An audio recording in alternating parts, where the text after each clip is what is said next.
অবশেষে 1:4 অনুপাতে কার্যকর নবম জাতীয় পে স্কেল, 12টি গ্রেডে নতুন বেতন কাঠামো, বেসিক 32,000 টাকা, বেতন বৃদ্ধি 90 থেকে 97%, উৎসব ভাতা দ্বিগুণ ও পেনশন 90% কার্যকর।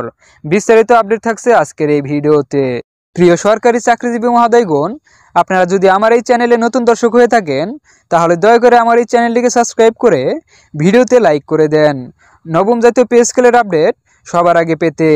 অবশেষে দীর্ঘ প্রতীক্ষার পর কার্যকর হলো বাংলাদেশের নবম জাতীয় পে স্কেল। বহু বছর ধরে এই বিষয়টি নিয়ে শুধু আলোচনা, সভা, যাচাই বাছাই আর হিসাব নিকাশই চলছিল।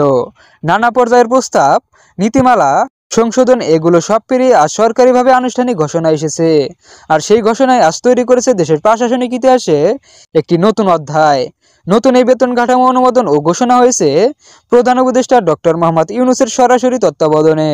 আজকের বক্তব্যে তিনি জানিয়েছেন, রাষ্ট্রযন্ত্রে যারা নীরবে নিয়ম মেনে কাজ করছেন তারা তাদের ন্যায্য মূল্যায়ন পেতে চলেছেন। এই নতুন স্কেলে 1:4 অনুপাত নির্ধারণ করা হয়েছে।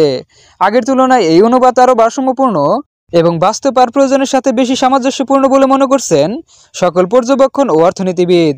গ্রেড সংখ্যা নির্ধারণ হয়েছে 12টি। সর্বনিম্ন বেতন 32,000 টাকা ধরা হয়েছে, যা পূর্বের তুলনায় এক বিশাল পার্থক্য তৈরি করেছে। বিশেষজ্ঞদের মতে এই সিদ্ধান্তের কারণে নিম্ন ও মধ্য পর্যায়ের কর্মচারীরা সবচেয়ে বেশি উপকার পাবেন, কারণ তাদের বেতনে বাস্তব বৃদ্ধির হার হবে 90% থেকে 97% পর্যন্ত, যা শুধু বাংলাদেশে নয় আমাদের প্রশাসনিক ইতিহাসেও এক নজরবিহীন বৃদ্ধি। এই পরিবর্তন কাগজের একটি প্রজ্ঞাপন না, বরং লক্ষ লক্ষ পরিবারে অর্থনৈতিক স্বস্তির হাওয়া। শুধু বেতন নয়, উৎসব ভাতাও এসেছে যুগান্তকারী সংশোধন। আগের ব্যবস্থা ছিল বছরে 2 উৎসবে মূল বেতনের 50% করে ভাতা। এবার সরাসরি তা বাড়ানো হয়েছে 100%, যা পূর্ণ বেতনের সমান।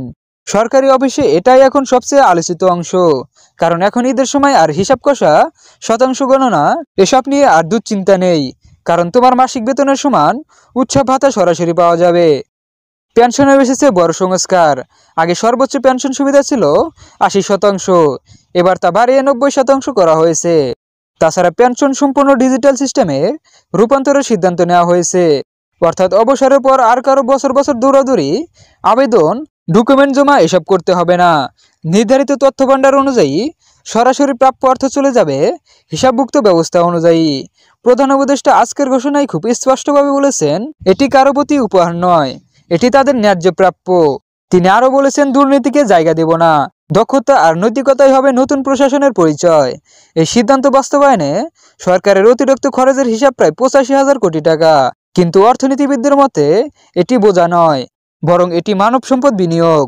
যখন একজন কর্মচারী আর্থিকভাবে উন্নত হবে তখন তার পরিবার স্থিতিশীল হবে, তার ক্রয় ক্ষমতাও বাড়বে, আর সেই ক্রয় ক্ষমতা বাজারে অর্থপ্রবাহ বাড়াবে। অর্থাৎ সার্বিকভাবে অর্থনীতির একটি ধারাবাহিক চক্র সক্রিয় ও শক্তিশালী হবে। আর যখন একজন কর্মচারী নিজের পরিবার নিয়ে নিরাপদে থাকবে তখন সে তার দায়িত্ব পালনেও আরও মনোযোগী থাকে।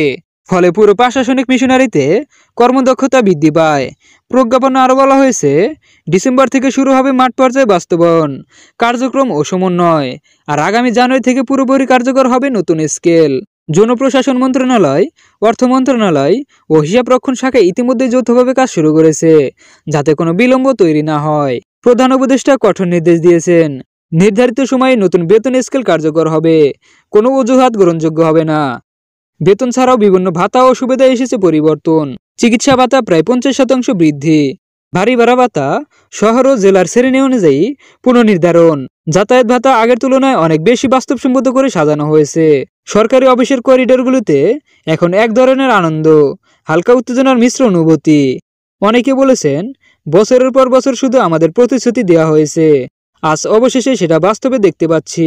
এটি শুধু বেতন নয়, এটি জীবনধারা পরিবর্তনের এক নতুন ধাপ। আজকের এই সিদ্ধান্তকে শুধু প্রশাসনিক ঘোষণা হিসাবে নয়, বরং কর্মজীবী সমাজের জন্য একটি মানসিক দৃষ্টিভঙ্গির পরিবর্তন বলেও বিবেচনা করা হচ্ছে। ন্যায্যতা, মর্যাদা এবং আর্থিক ভারসাম্য, এই 3 জায়গায় একসাথে এক সুতোয় বাঁধা হয়েছে।